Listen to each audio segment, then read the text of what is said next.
Tá bom? Amém? Amém.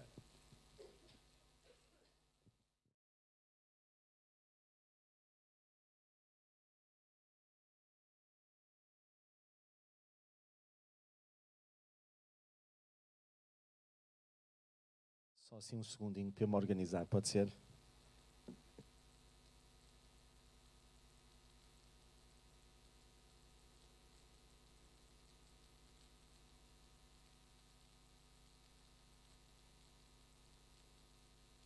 Eu tenho às vezes a capacidade de me sabotar a mim mesmo, por isso tenho que cuidar para não acontecer, porque eu às vezes desligo o computador quando vou, carrego aqui no botãozinho e consigo estragar tudo.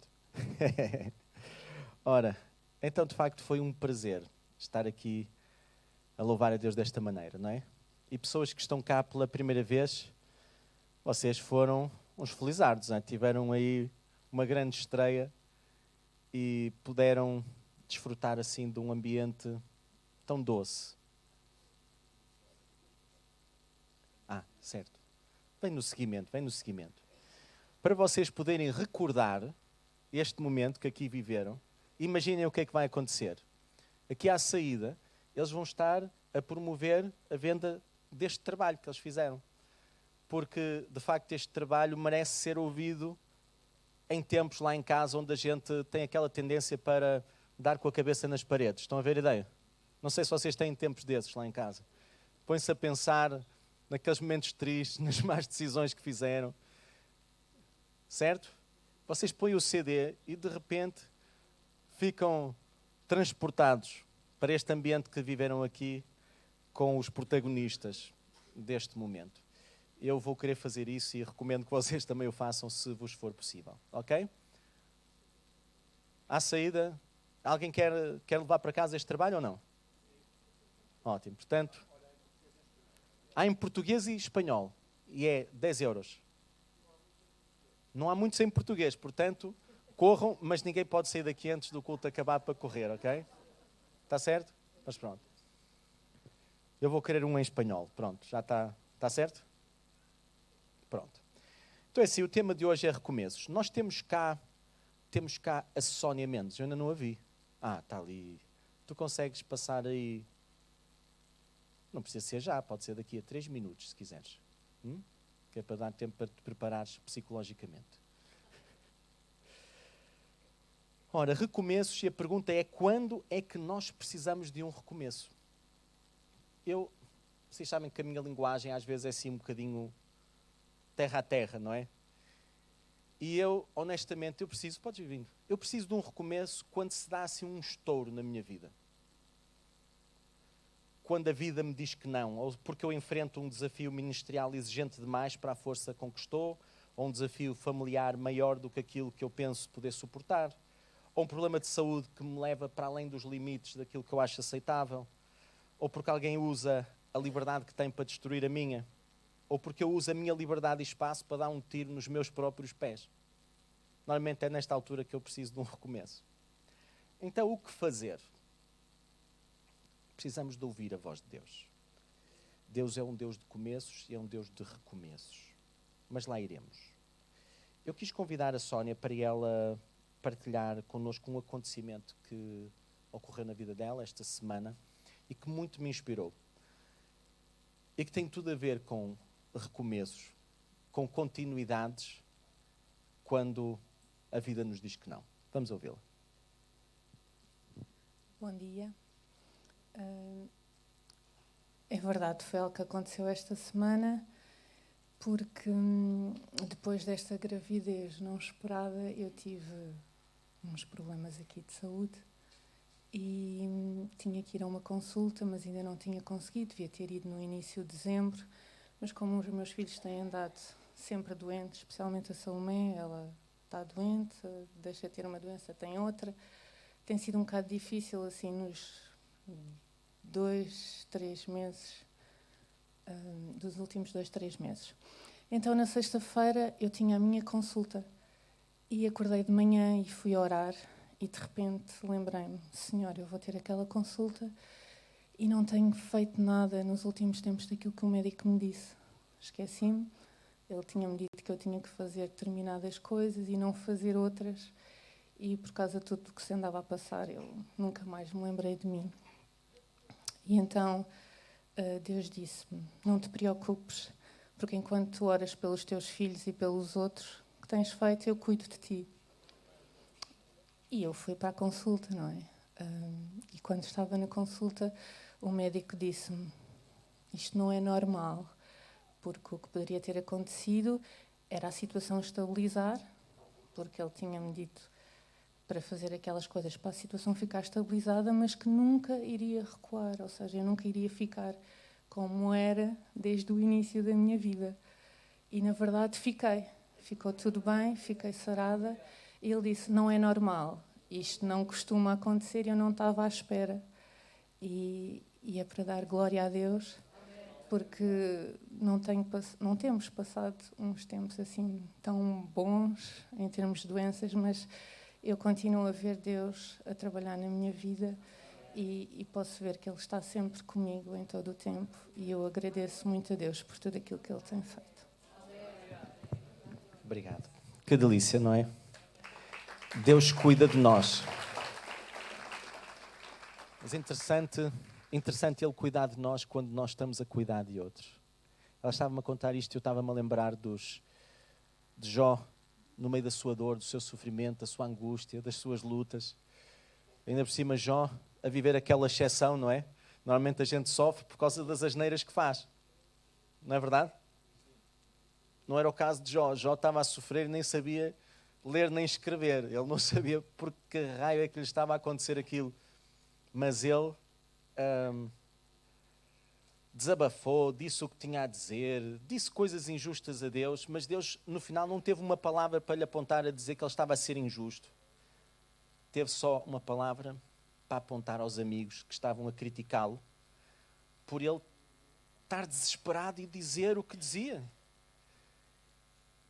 E pôs o Jó a orar pelos amigos, para que os amigos não provassem do veneno que tinham estado a servir-lhe numa tentativa de consolo. E Deus mudou a sorte de Jó enquanto orava pelos seus amigos. E fica este desafio, vamos orar uns pelos outros. Não vamos esquecer que temos que orar por nós. Mas quem sabe este é o recado que Deus nos quer dar agora, neste momento. Ora por quem está à tua volta. Ora pelos teus filhos.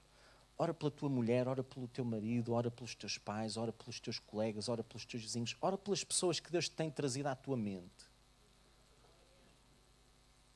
E tu vais ver o que é que Deus vai fazer nos teus sonhos, nos teus problemas. Porque quando nós naufragamos nas nossas dores, nas nossas lutas, nós deixamos de ver o que está à nossa volta. E às vezes chegamos a deixar de ver Deus. Deixamos de ver o óbvio e passamos a ver só nuvens. Ficamos perdidos no nevoeiro, perdemos a visão e enterramos-nos todos. Bem, então já partilhei convosco quando é que eu preciso de um recomeço. Agora vou partilhar quando é que eu consigo um recomeço. Eu consigo um recomeço e acho que nós conseguimos um recomeço quando fazemos uma avaliação da situação em que estamos. E decidimos, por um lado, não culpar ninguém por aquilo que está a acontecer. Está certo? Senão não há recomeço nenhum. A gente já encontrou o nosso bode expiatório e a culpa é dele. Ponto final, parágrafo. Não é preciso mudar nada em mim. Ou então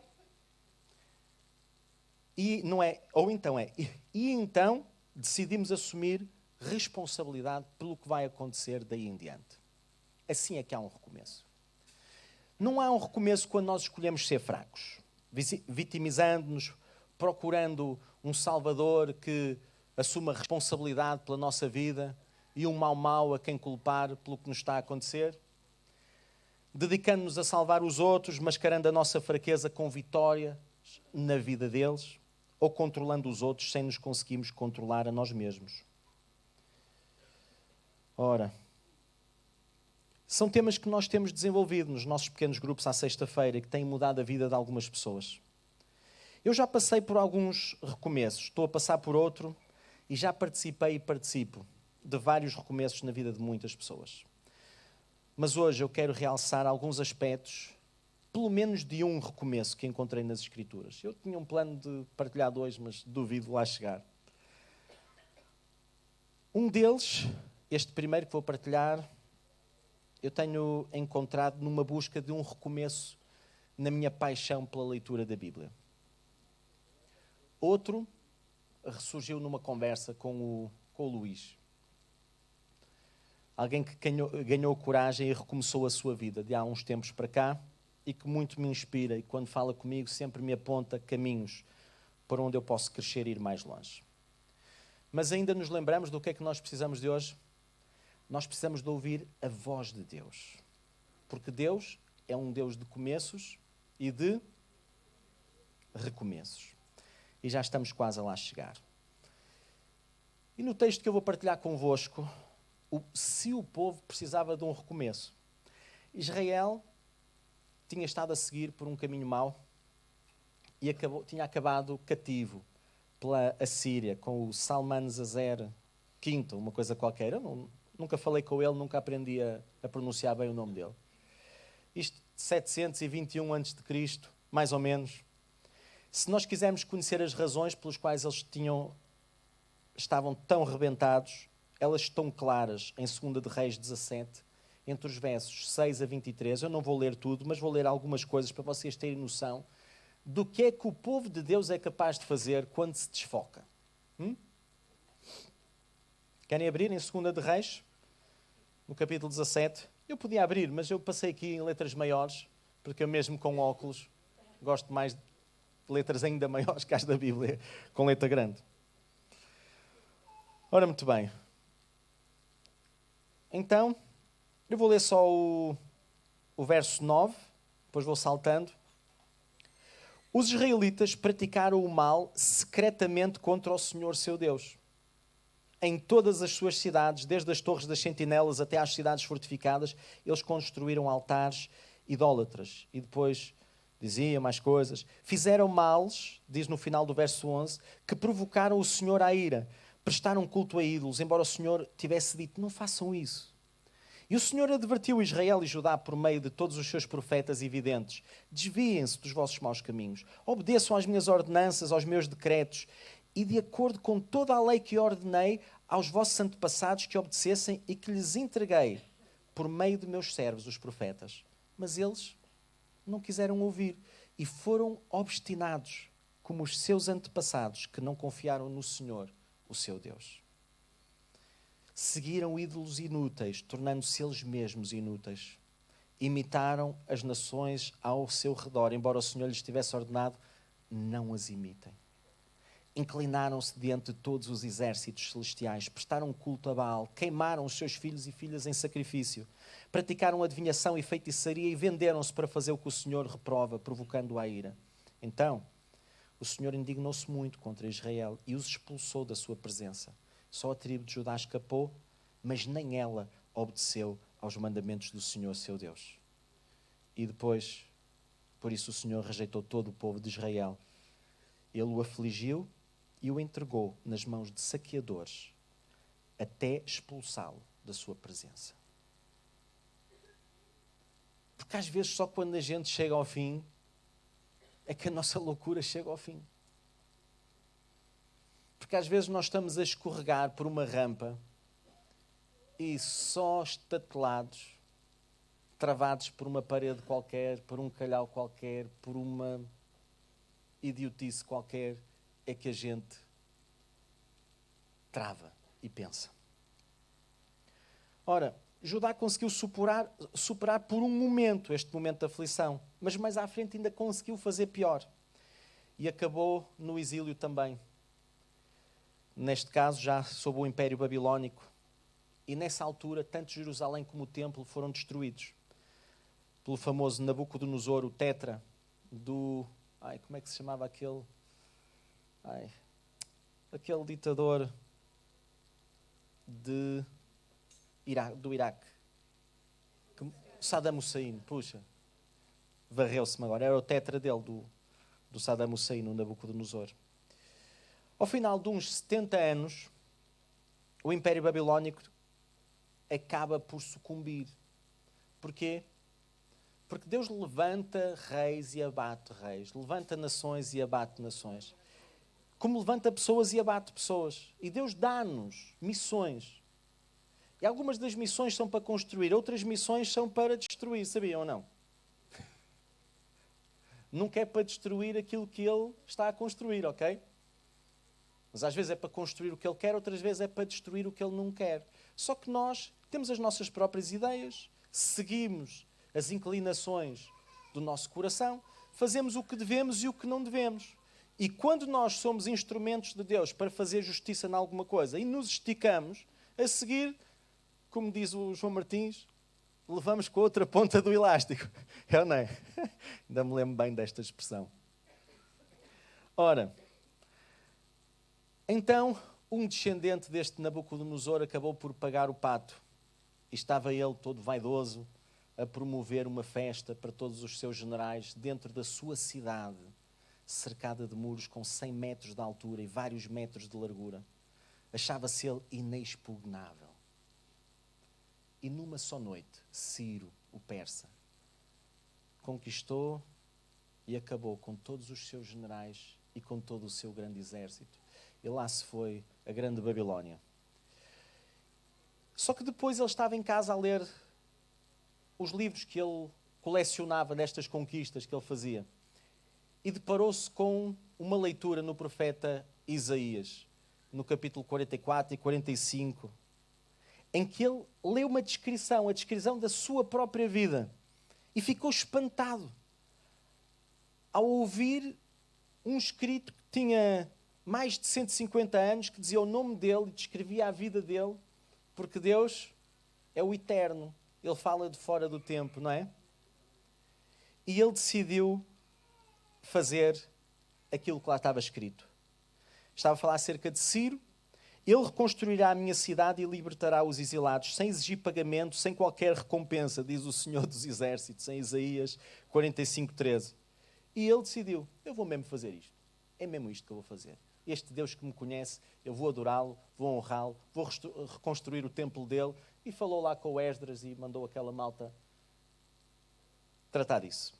Estavam finalmente a começar a sair de um cativeiro que tinha varrido quase completamente 2 gerações, restando apenas alguns mais idosos com memórias do que era viver em Jerusalém na sua vida aparentemente normal, governada pelo seu próprio rei e instituições.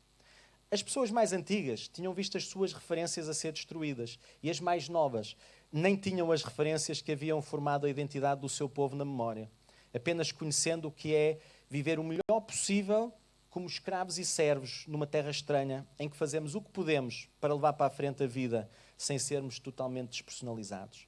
Aqueles que conhecem lembram-se aquelas terraplanagens que estes impérios faziam na vida das pessoas que conquistavam e que educavam segundo a sua própria cultura, como fizeram com o Daniel, com os seus amigos, não é? Mudando-lhes o nome, mudando-lhes a identidade, tentando, não é?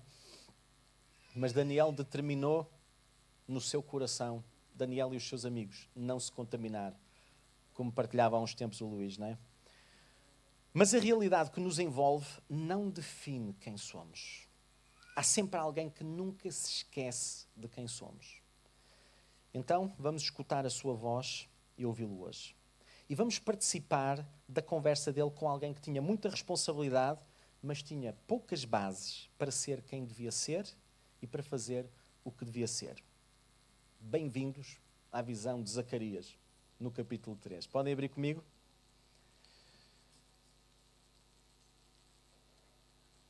Isto é um texto. Zacarias é assim um bocadinho psicadélico. Ele vê umas coisas que, honestamente, sempre tive um bocadinho de dificuldade de entender. Mas à medida que nós nos apaixonamos pela Bíblia, o que acontece é que nós mergulhamos na história, mergulhamos nas histórias das pessoas.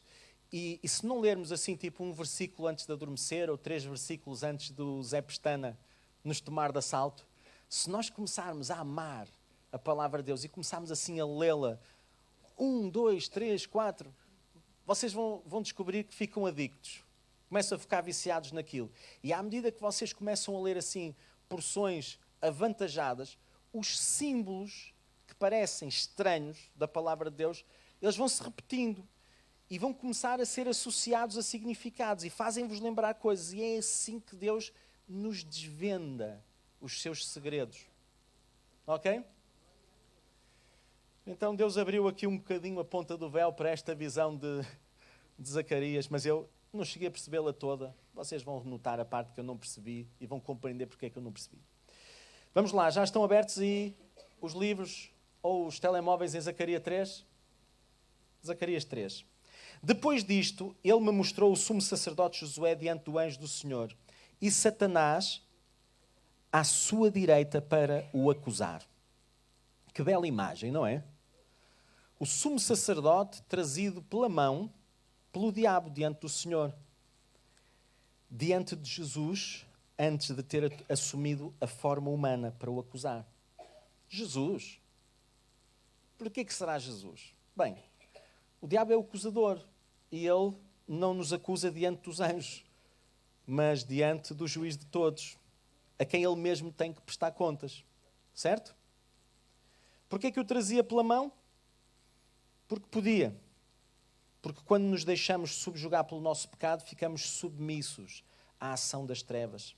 E achamos que não temos moral para resistir, lutar, ser de outra forma. Sentimos-nos uma fraude e achamos que somos uma fraude. E por mais recursos que tenhamos para combater o que se passa connosco, simplesmente não os usamos. Porque não temos cara. Ora, não é assim que somos vistos por Deus. Por aquele que nunca se esquece de quem realmente somos. O anjo do Senhor disse a Satanás: o Senhor te repreenda, Satanás. O Senhor que escolheu Jerusalém, te repreenda ou te condene, como diz outra versão. Aquele que sabe quem nós somos e que tem uma opinião diferente da nossa. Aquele que sabe quem chamou a existir. Aquele que sabe o que esperou e quantos fatores teve que conjugar para trazer o nosso pai, a nossa mãe. Para trazer o nosso pai à nossa mãe, queria eu dizer. E nos chamar a existir fisicamente. Ele olha para uma pessoa em mau estado, como às vezes nós estamos, e como nos vê. Vê-nos como um tição tirado do fogo. Vamos ler o resto do verso 2. Este homem não parece um tição tirado do fogo? Vê-nos como um pedaço de madeira em purificação, como uma brasa incandescente por ele a ser purificada. Sim, porque as circunstâncias podem fazer vir à tona dimensões de nós mesmos que nem nós conhecíamos. Áreas de fragilidade que ainda não tinham sido testadas a ponto de ruirmos. Mas, para Deus, o que fazemos não define a nossa identidade. Apenas revela quem somos hoje e para onde temos que nos mover. Ele é que define a nossa identidade. É nele que descobrimos quem somos de verdade. Ora, vamos ver o que é que se passava com Josué no verso 3. Ora, Josué, vestido de roupas impuras, estava em pé diante do anjo. E o anjo disse aos que estavam diante dele: tirem as roupas impuras dele. Depois disse a Josué: veja, eu tirei de ti o teu pecado e coloquei vestes nobres sobre ti. Aqui algumas versões sugerem que Zacarias também teve a sua intervenção e que foi ele que disse esta parte. Coloquem um turbante ou uma mitra limpa na sua cabeça. E colocaram o turbante nele e o vestiram, enquanto o anjo do Senhor observava. Que delícia de visão. Mas vamos ver, qual é que foi a participação do Josué até aqui? O que é que ele fez? Até agora, pelo que vimos, apenas concordou com a acusação que o diabo tinha para fazer acerca dele diante de Deus. Até agora ele apenas deu a mão submisso. Até agora ficou calado. Possivelmente bem cabisbaixo, sem cara para olhar o juiz nos olhos. Sem cara para olhar para aquele que lhe tinha dado uma grande responsabilidade para a qual não teve a altura antes, pelo contrário. Mas conseguem ver alguma coisa de positivo no que ele fez ou não, até agora? Ou só conseguimos reparar no que ele não foi capaz de fazer. É que, bem ou mal, onde é que ele estava? Estava ali. Diante da presença de Deus. Diante do Deus que nos resgata dos nossos pecados, das nossas loucuras, das nossas carências. Diante daquele que tem a última palavra na nossa vida, mas que a coloca depois da nossa lhe dizer: sim, meu Deus e Rei, faz de mim o que tu queres, resgata-me e traz-me de volta desta loucura e perdição. O anjo do Senhor exortou Josué dizendo: assim diz o Senhor dos exércitos, se tu andares nos meus caminhos e obedeceres aos meus preceitos, vais governar a minha casa e estarás encarregado das minhas cortes e te darei um lugar entre estes que estão aqui. Então parece que há algo que depende de nós. Nem tudo fica para ser feito por Deus. Deus faz o que só Ele pode fazer e chama-nos a assumirmos a parte que a nós nos cabe. Não vale a pena dizer: olha Deus, levanta-te tu e vai hoje trabalhar por mim. Trata tu bem a minha esposa ou o meu marido. Trata bem os meus filhos ou os meus pais. Trata bem os meus sócios, os meus vizinhos. Faz tu o exame de matemática. Vai tu ao exame de filosofia. Honra tu a minha namorada ou o meu noivo. Assume tu a responsabilidade por mim. Não vale a pena. Mas os resultados de nós assumirmos a parte a que somos convidados são incríveis. Se fizermos e assumirmos o que é da nossa responsabilidade, não apenas a vida irá correr de forma diferente, mas em vez de estarmos submissos a uma vontade que nos violenta e que destrói a nossa casa, que destrói o nosso legado, passaremos a governar não apenas a nossa vida e casa, mas a casa do próprio Deus. Passaremos a ter um papel decisivo nos projetos dele. Vejam só. Se andares nos meus caminhos e obedeceres aos meus preceitos, vais governar a minha casa e também estarás encarregado das minhas cortes e te darei um lugar entre estes que aqui estão. Onde é que ele estava mesmo? Ele estava no céu, na presença do juiz de todos. Passaremos a ter um papel decisivo nos projetos dele e no que ele está a construir nas vidas das pessoas que nos rodeiam. Umas que amamos e outras que aprenderemos a amar, por não ser assim tão simples. Passaremos a estar encarregados das suas cortes, ou como está escrito noutras versões, seremos juízes na sua casa e guardaremos a sua casa. Onde é que estão as cortes de Deus? Onde é que está a casa de Deus? Onde é que ele habita? Deus habita nos céus e também habita nos corações daqueles que lhe dão o trono da sua vida. Parece que este texto sugere que governaremos com ele e que os recursos dos céus estão ou estarão à nossa disposição para com ele executarmos a sua vontade, que, como dizia Paulo, é boa, é agradável e chega a ser perfeita quando nós nos exercitamos nela. Quando amamos e adoramos a Deus com um juizinho na cabeça, quando assumimos a nossa identidade nele e abraçamos as nossas responsabilidades. Mas Deus depois prossegue no verso 8. Ouçam bem, sumo sacerdote Josué, e os seus companheiros sentados diante de ti, homens que simbolizam coisas que virão.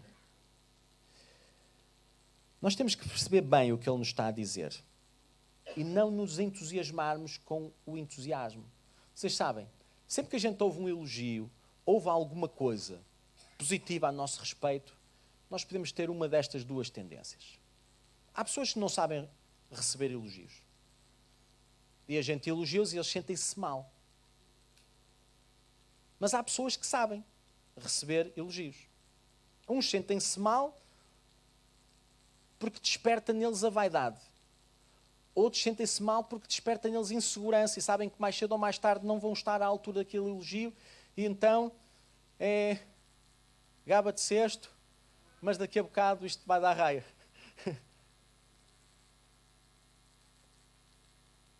Só que reparem, a Bíblia está cheia está cheia de elogios a pessoas imperfeitas. Não é este um tição tirado do fogo? Um sumo sacerdote vestido com vestes sujas, que não sabia desempenhar bem a sua função. Mas aos olhos de Deus, era isto que ele era. Não era um traste que tinha falhado redondamente e para o qual não havia esperança. Não é? Digam lá, o que é melhor?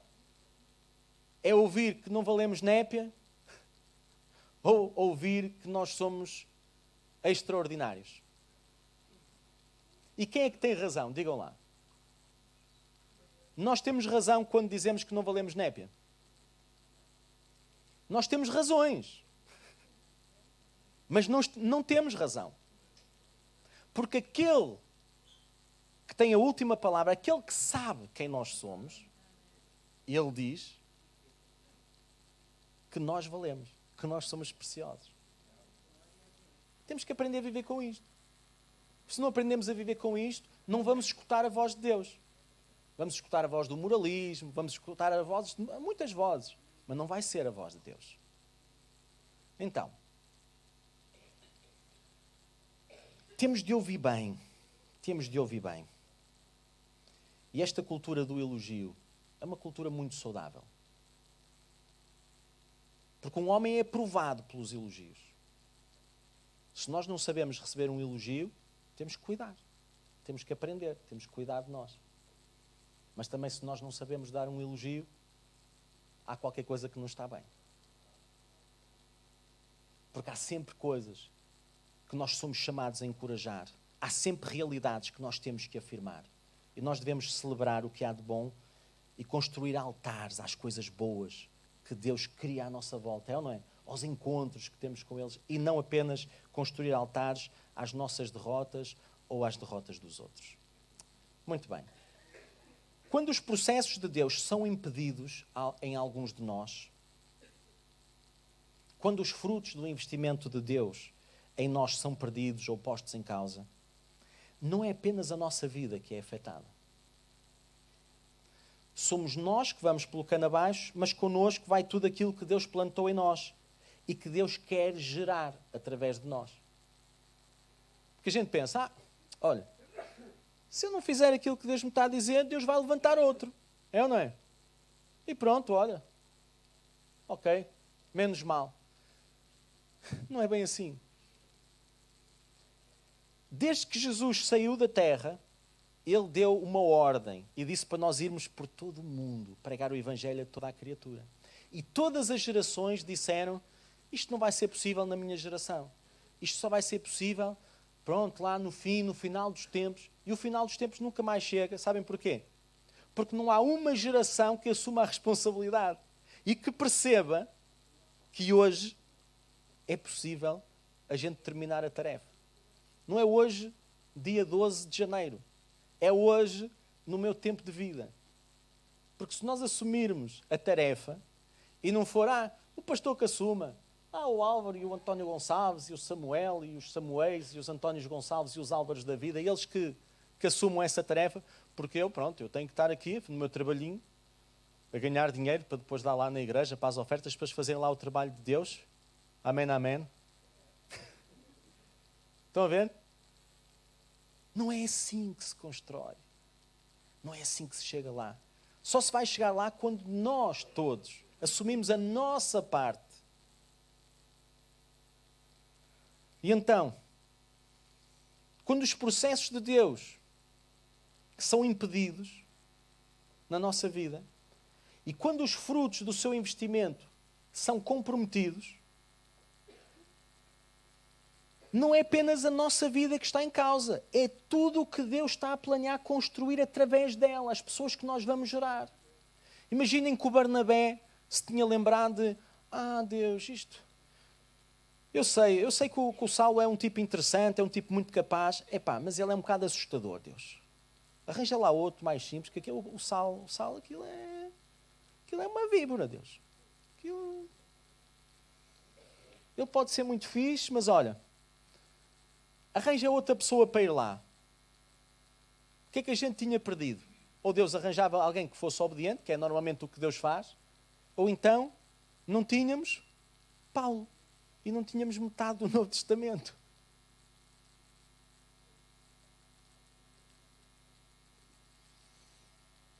Por isso, o Josué e os seus companheiros não eram apenas o Josué e os seus companheiros. Eles eram homens, pessoas que simbolizavam coisas que ainda viriam. Sim, eles simbolizavam sacerdotes, que era aquilo que o Josué era. Sim, eles simbolizavam reis, que era aquilo que o Zorobabel seria, caso não tivesse debaixo de um império que os tinha conquistado. Sim, seriam juízes, sim, seriam outros responsáveis, que iriam ser a estrutura daquele povo quando ele se viesse a reconstruir como nação.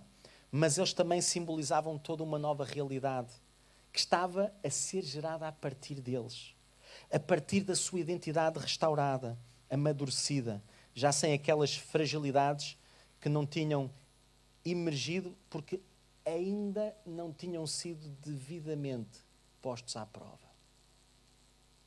Eu lembro-me de uma vez, e eu já partilhei isto com alguns de vocês, de eu estar a ouvir um homem a orar e ele orar assim: Deus, livra-me daqueles pecados que eu ainda só não cometi porque não tive a oportunidade.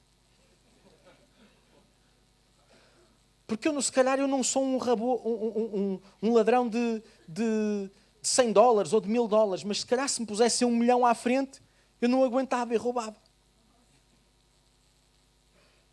E eu achei aquela oração uma coisa fenomenal, porque eu percebi, de facto, há coisas que a gente não faz porque não fomos devidamente testados. Porque levando a fasquia até ao sítio certo, aqui o bichinho sucumbia. É? No dia D, na hora H. Sabem como é que é? Ora, e como seria tudo isto possível? No meio de tudo isto que eu estou a dizer, alguns de nós até podemos estar a pensar que eu estou a fantasiar. E que isto tem a ver um bocadinho com aquelas coisas que nós gostamos de acreditar, aquelas histórias da carochinha, que algumas delas vêm escritas na Bíblia, que é bom para a gente acreditar e temos assim uma moral elevada, mas que não fazem parte do reino da realidade. Mas eu quero-vos dizer que não é bem assim. Não é bem assim porquê? Porque não é só nós queremos muito uma solução. Não é por a gente querer muito uma solução que ela vai existir. Não é por a gente precisar muito de uma solução que ela aparece. As soluções existem porque alguém que tem poder decreta que elas existem. Há uns tempos atrás, eu ouvia muitas pessoas a queixarem-se porque era muito caro andar de transportes. E houve aí uma cabecinha pensadora que se lembrou de fazer um passe. Honestamente, eu quando olho para o nosso Presidente da Câmara aqui em Lisboa, eu não consigo concordar com montes de coisas que ele diz. Mas aquela ideia de pôr um passe a 30€ ou 40€ ou não sei o quê, não ajudou imensas pessoas. E ele tem um pequeno poder. E usou o seu pequeno poder. Porque ele governa sobre uma cidade. Ainda está sujeito a um governo de um país. Que ainda está sujeito a um governo de uma Europa. Que ainda está sujeito a um governo de Deus. E ele, usando a sua pequena autoridade, tomou uma decisão. Agora reparem. Deus tem muito mais autoridade. E ele toma decisões. E ele tomou uma decisão. O que é que diz? Trarei o meu servo, o renovo. Ora, agora vamos entrar aqui naquela parte que eu vos prometi que é ininteligível para mim, nesta visão. Hein? Mas vamos passar só para vocês verem. Vou lê-la só para não fugir, mas o que é que significa? Não faço a mínima ideia. Vejam a pedra que coloquei na frente de Josué. Ela tem 7 pares de olhos. E eu agravarei nela uma inscrição, declara o Senhor dos Exércitos. Perceberam? Eu também não. Agora voltemos para onde eu volto a encontrar o meu cérebro. Pode ser? E removerei o pecado desta terra no último dia. Vamos suprimir esta parte do meio que não se entende Por acaso estava a ler isto aqui e comecei a ter um deslumbrezito, mas nem vou arriscar, hein? Fica para a próxima. Vamos ler agora de seguida as palavras que eu entendo e que formam a grande ideia desta porção das Escrituras. Trarei o meu servo renovo, reticências, e removerei o pecado desta terra num único dia. Nós sabemos que este servo, este renovo, não foi Josué. Nem qualquer outro líder que veio pôr as coisas todas no lugar. Sabemos que este servo e este renovo foi aquele que rasgou o véu que separava os homens da presença de Deus. Foi aquele que rasgou a história da humanidade a meio, em antes e depois dele. Foi aquele que fez e ainda hoje faz num dia aquilo que para nós nem numa vida seríamos capazes. Foi Jesus que recebeu esse privilégio. Foi Jesus que assumiu aquela responsabilidade. Foi Jesus que removeu o pecado. Não apenas o do Josué, mas também o meu. Não apenas em Jerusalém, nem apenas na minha casa. Foi Jesus que removeu o pecado. Não num processo que toma uma eternidade para acontecer, nem mesmo uma década ou uma estação da nossa vida. Jesus remove o teu pecado hoje, num só dia. Como ele fez naquela Páscoa lá em Jerusalém. Fez, mas pode não ter sido eficaz em ti ainda. Fez, mas pode estar a precisar de ser eficaz em ti outra vez, depois das últimas desgraças em que te permitiste envolver. Fez, mas podes ter que lhe dizer pela primeira vez ou pela 100ª vez: faz isso outra vez. Resgata-me. Não quero andar levado pela mão pelas trevas. Não quero andar levado pela mão pelas minhas carências. Não quero andar levado pela mão pelos meus traumas e loucuras. Eu quero andar pela tua mão, Jesus. E quero levar pela mão aqueles que ainda hão de ser resgatados pelo fruto daquilo que estás a investir em mim. E que vou multiplicar muitas vezes na vida de quem vou amar e a quem me vou dedicar. Porque eu sei que a minha vida hoje é apenas uma sombra daquilo que ela vai ser ligada a ti. Depois de removeres o meu pecado da minha vida e terra num só dia. Naquele dia, declara o Senhor dos Exércitos, cada um de vocês convidará o seu próximo para assentar-se debaixo da sua videira e debaixo da sua figueira. E nós convidamos as pessoas para debaixo de uma figueira fazer o quê? Ou para a sombra, ou para comer uns figos.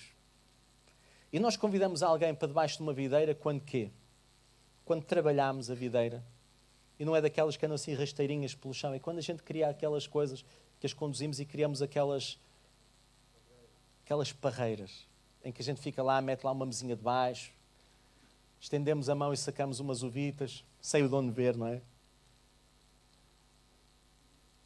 Naquele dia, depois de Deus nos resgatar daquilo que nos tem vencido, depois de nós consolidarmos o nosso caminhar com Ele, nós vamos convidar as pessoas que estão à nossa volta para virem e desfrutar do fruto da presença de Deus na nossa vida. Vamos convidá-los a experimentar o que ainda não aconteceu na vida deles, mas que já é uma realidade na nossa. E que aponta para a realidade que está a surgir, ou que está para surgir na vida deles.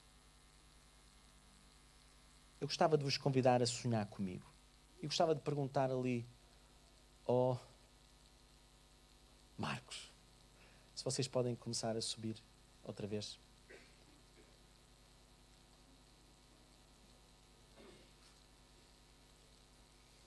Como é que será a nossa vida correspondendo a este convite? Como é que será? Ao convite deste Jesus que deu aquelas vestes novas ao sumo sacerdote Josué e que quer tirar as nossas vestes sujas,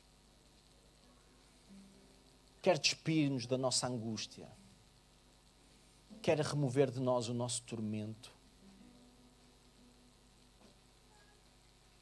quer remover de nós a opressão que explora a nossa culpa e vergonha e que multiplica em nós o medo, que nos tira as palavras e a capacidade de olhar na cara uns dos outros. Como é que será a nossa vida abrindo mão da nossa teimosia, da nossa rebeldia, da nossa culpa, da nossa vergonha, da nossa religiosidade, despida desta relação com Deus? Estão a conseguir sonhar comigo? Como é que seria a tua vida?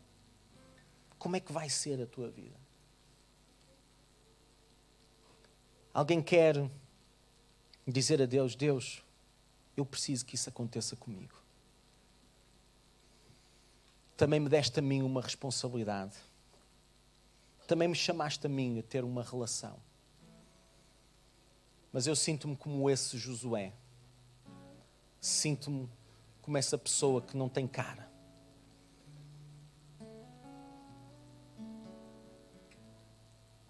Temos alguém nessas condições aqui que queira dizer: Deus, eu preciso disto, faz isto em mim. Faz isto em mim. Porque nós não vimos aqui pregar bons costumes, anunciar coisas bonitas que podem ser vividas. Quando nós escutamos a voz de Deus, Deus fala. Quando Deus fala, Deus cria mundos. Quando nós falamos as palavras de Deus, nós criamos mundos também com Ele. Fala agora as tuas palavras e diz a Deus: Deus, não tenhas vergonha, diz a Deus: Deus, eu estou aqui. Estou aqui na tua presença. Bem sabes como eu entrei aqui. Porque é certo que alguns de nós também entramos aqui trazidos pela mão de quem nos subjugou aos nossos preconceitos, às nossas teimosias, aos nossos ódios, às nossas intrigas, às nossas murmurações. Mas eu não quero esta aliança. Não quero andar de mão dada com aquilo que me destrói. Eu quero ter as minhas mãos livres para ti. Tu bem sabes como eu entrei aqui a namorar e casado com a minha dor, com o meu problema, com o meu trauma. Deus, mas eu quero uma outra coisa, Deus. Eu quero ter as minhas mãos livres e quero ter os meus dedos livres para uma aliança contigo, Deus.